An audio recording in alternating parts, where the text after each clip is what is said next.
Mike Barouche here, and I'm joined by James Scuderi from GETC. New partners of the AHA and AA Victoria. We're here at the Sheraton Melbourne, and we're going to find a little bit more about the GETC offer. I'd love to find out a little bit more about the history of GETC and the connection with the hospitality industry. Well, sort of to go right back to the very start, my grandfather, when he first came over from Italy, started a furniture factory, I should say, in Sunshine, and then effectively started producing furniture for homes and for hospitality. And I think ever since I can remember as a youngster, I was running around in my father and my uncle's furniture factories that were supplying a lot of the homes and also to pubs and clubs in the burgeoning Melbourne, particularly Melbourne and Victoria. But the history from a fit-out perspective in the hospitality space is actually quite long. More recently, our accommodation experience has been very, very heavily integrated into the student accommodation space. It's a really rapidly growing area.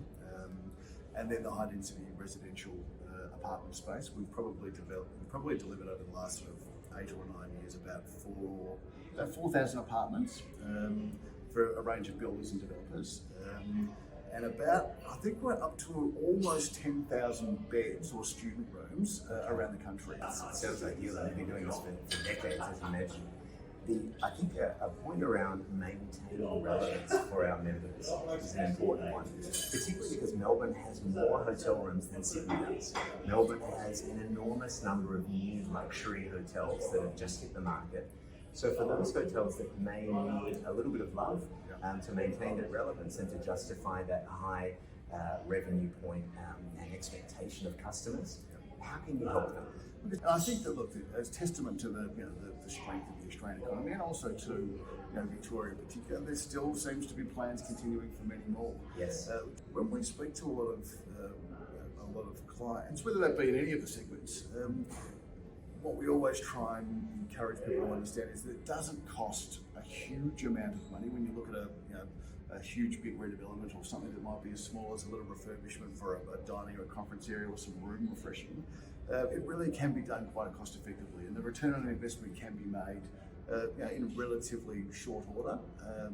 They can sort of squeeze out a little bit of extra value in some of the rates that we're able to charge by just raising this down a little bit, and that has a lot to do with the quality of the design and then being able to procure those end products as effectively as possible, which is really what we specialise in with our clients. When it comes to the right time for our members to be speaking with you and engaging your services, tell me a little bit more about when it would be appropriate. Look, we always say, Mike, that ideally we'd like to be able to speak with any of the stakeholders in a particular hospitality business, whether it be a designer, an owner, or a developer, as early as possible. There's no cost, there's no obligation. We want to be able to hear what their greater plans are, whether they be 1 year, 2 year, or even 3 years down the track. If they can regard GETC as a go-to partner, at least just to swap some ideas, we can talk about trends that might be going on locally and around the world. It gives us the opportunity to be able to help them shape some of the initial discussions, which with some small considerations can often result in great outcomes. But then from a cost-saving perspective, we can really start to craft solutions that provide great experiences, but don't go and make the return on investment timeline too long. So, look, to answer your question, the earlier the better. We want the members, the AHA members, and anyone we work with, not to feel obliged in any way that there's any requirement for them to incur any cost when we speak to them 1 or 2 or 3 or 4 years out. The earlier the better is always an opportunity for us to get ahead of the curve and provide some value and some insight, and then hopefully work with them when it comes time to actually start doing the work. Absolutely. One last question for you. I'd be interested in your view on the trends. What do you see coming in the near future?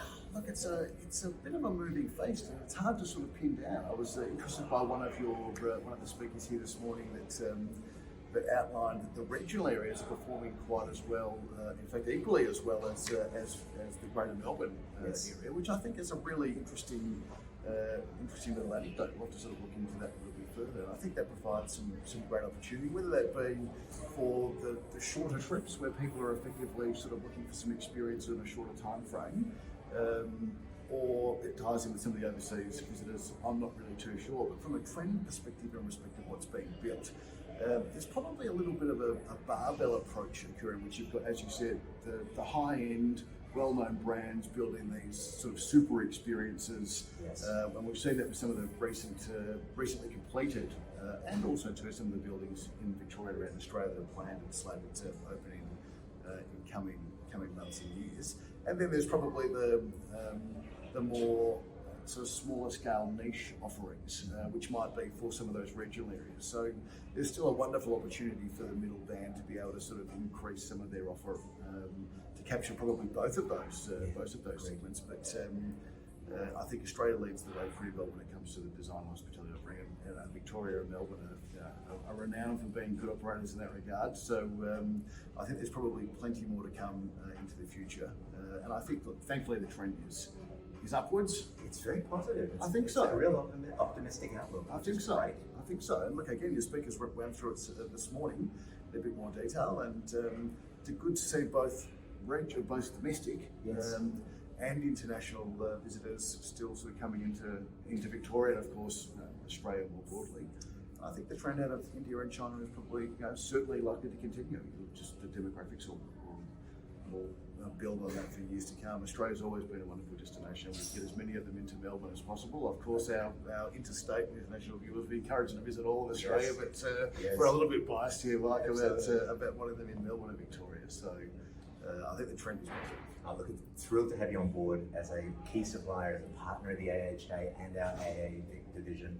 I think members that are considering refreshing their product, looking at the FF&E category and how you can look at that complete fit out is really wonderful to have you on board.